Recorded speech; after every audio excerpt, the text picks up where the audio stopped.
Okay, station 5. I want to know, is there any way that kids can develop the delayed gratification skill?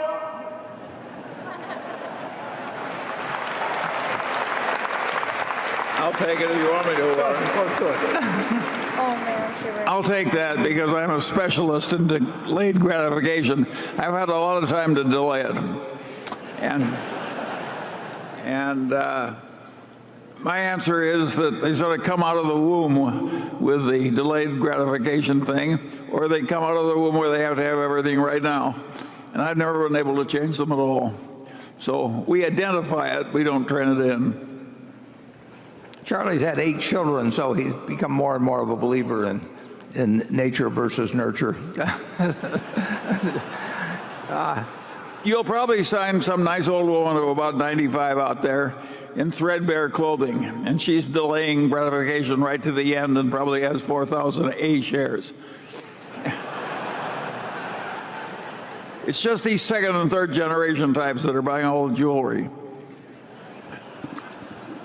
It's interesting, if you think about, we'll take it to a broader point, but if you think of a 30-year government bond paying 3%, and you allow for, as an individual, paying some taxes on the 3% you'll receive, and you'll have the Federal Reserve Board saying that their objective is to have 2% inflation, you'll really see that that delayed gratification, if you own a long government bond, is that you get to go to Disneyland and ride the same number of rides 30 years from now that you would if you did it now. The low interest rates for people who invest in fixed dollar investments really mean that you really aren't going to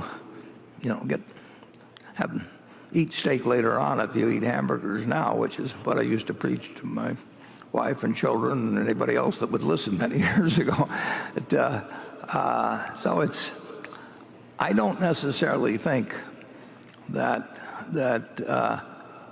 for all families in all circumstances that saving money is necessarily the best thing to do in life. I mean,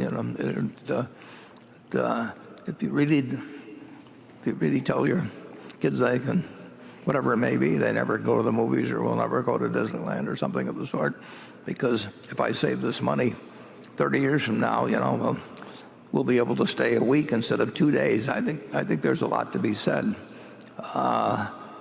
for doing things that bring you and your family enjoyment rather than trying to save every dime. So I advise delayed gratification is not necessarily an unqualified course of action under all circumstances.